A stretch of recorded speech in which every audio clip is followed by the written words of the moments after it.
நண்பர்களுக்கு வணக்கம். இந்த சீசனை தைப்பொங்கல் அன்னைக்கு ஆரம்பிச்சிருந்தோம். நர்சரி ட்ரேயில் உழவர் ஆனந்துகிட்ட வாங்கின விதைகள், ட்ரஸ் பேஸ்கெட்டில் வாங்கின விதைகள் எல்லாம் போட்டு விட்டுருந்தேன். ஸ்வீட் கார்ன், பீட்ரூட் மாதிரி விதைகளை நேரடியாக பெரிய ட்ரேயில் விதைச்சிருந்தேன்.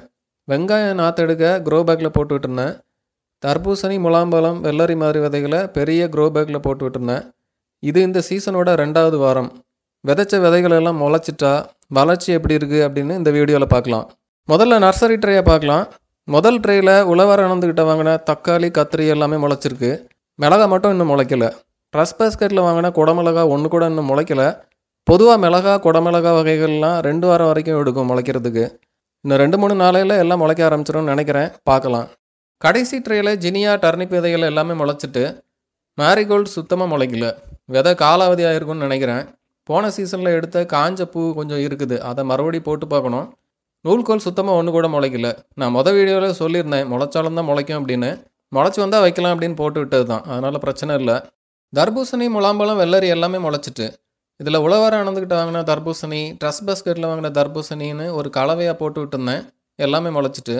வெங்காயத்தில் அக்ரி யூனிவர்சிட்டியில் வாங்கின சின்ன வெங்காயம், ட்ரஸ் பேஸ்கெட்டில் வாங்கின ஓப்பன் பாலினேட்டட் பெரிய வெங்காயம், ஹைப்ரிட் பெரிய வெங்காயம்னு 3 வகை போட்டு விட்டுருந்தேன், எல்லாமே முளைச்சிட்டு. நாற்றடியாக எப்படியும் 3 வாரத்துலேருந்து 1 மாதம் வரைக்கும் ஆகும். அது வரைக்கும் இந்த பையில் தான் நிற்கும். கீரைகளில் நம்ம போட்ட அரைக்கீரை, பாலக்கீரை, புளிச்சக்கீரை எல்லாமே அட்டகாசமாக முளைச்சிட்டு.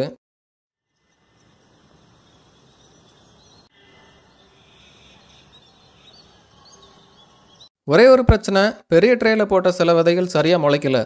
ரொம்ப ஆச்சரியமாக ட்ரஸ்ட் பேஸ்கெட்டில் வாங்கின ஸ்வீட் கார்ன் ரொம்ப கொஞ்சமாக தான் முளைச்சிருக்கு.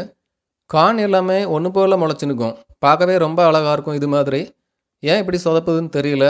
உழவர் ஆனந்துகிட்ட வாங்கின வெண்டை விதையும் சரியாக முளைக்கல. பீன்ஸ் ஓகே, அதோட முளைப்பு திறன் பொதுவாக இப்படி தான் இருக்கும். பீட்ரூட்டும் ஓகே. இந்த ஏரியா மட்டும்தான் கொஞ்சம் சொதப்பிட்டு. இப்போ பிளான் பி, சரியாக வராத விதைகளை இந்த வாரம் நர்சரி ட்ரேயில் போட்டு விட்ருக்கேன். வெண்டை போன சீசன்லேருந்து எடுத்த விதைகளை மறுபடியும் ட்ரேயில் போட்டு விட்ருக்கேன். நர்சரி ட்ரேயில் போட்டோம் சரியாக முளைக்கல அப்படின்னா விதை சரியில்லை அப்படின்னு முடிவு செஞ்சு நம்ம பிளான் சி தான் போகணும்.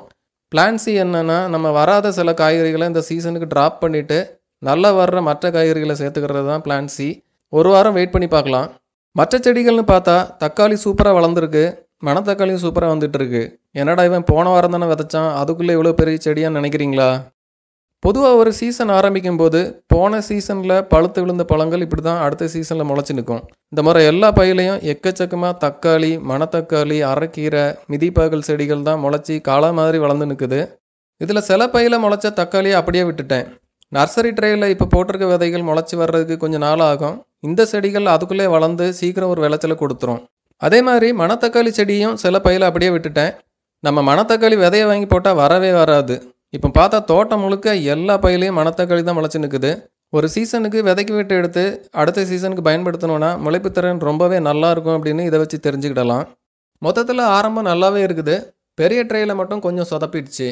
இன்னும் ஒரு 2 வாரத்தில் அதை சரி செஞ்சிடலாம். தொடர்ந்து எப்படி வருதுன்னு வரும் வீடியோக்களில் பார்க்கலாம். இந்த வாரம் மற்ற அப்டேட்டுன்னு பார்த்தா, இந்த வாரம் அறுவடைன்னு பார்த்தா பீன்ஸ் கொஞ்சம் அறுவடை செஞ்சேன். பீன்ஸில் இது வரைக்கும் பெருசாக கவனம் செலுத்தினது இல்லை. ஏதாவது கொஞ்சம் இடம் இருந்துச்சுன்னா கொஞ்சம் செடிகளை போட்டு விடுறது, சாம்பாரில் போடுற அளவுக்கு கொஞ்சமாக கிடைக்கும். அடுத்த ஆகஸ்ட் சீசனில் கொஞ்சம் பீன்ஸ் வளர்க்குறதுல கவனம் செலுத்தி பார்க்கலான் இருக்கேன்.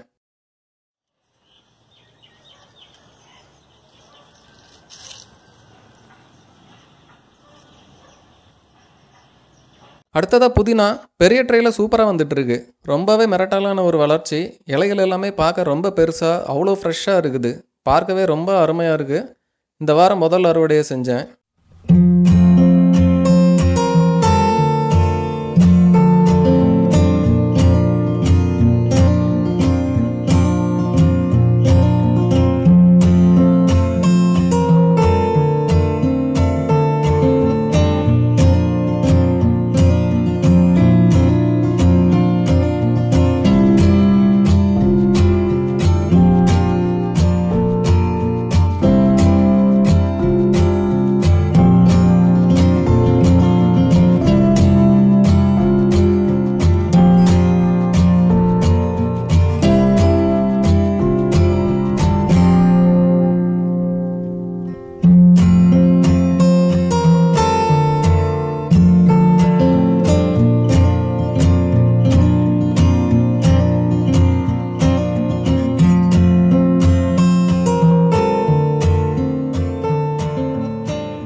இந்த சீசனுக்கு தேவையான மீன் அமிலம்லாம் போட்டு விட்டுட்டேன்.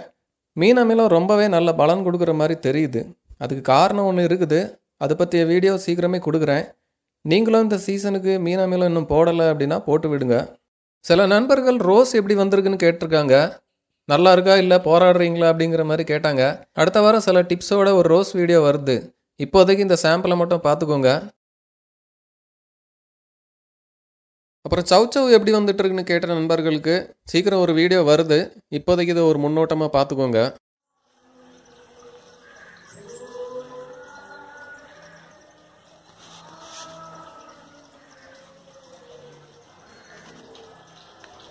மறுபடி ட்ரேயில் போட்ட ஸ்வீட் கார்ன் மாதிரி விதைகள் எப்படி வந்தது, நர்சரி ட்ரேயில் குடமிளகா முளைச்சதாங்கிற விவரங்களோட அடுத்த வாரம் ஒரு அப்டேட் கொடுக்குறேன். உங்கள் சீசன் எப்படி போயிட்டுருக்கு, விதைகளை எல்லாம் முளைச்சிட்டா, என்னென்ன சவால்கள் வந்திருக்குன்னு கமெண்ட்டில் சொல்லுங்கள். வீடியோ பிடிச்சிருந்துச்சுன்னா லைக் பண்ணுங்கள், ஷேர் பண்ணுங்கள். மறக்காமல் சேனலை சப்ஸ்கிரைப் பண்ணிக்கோங்க. நன்றி.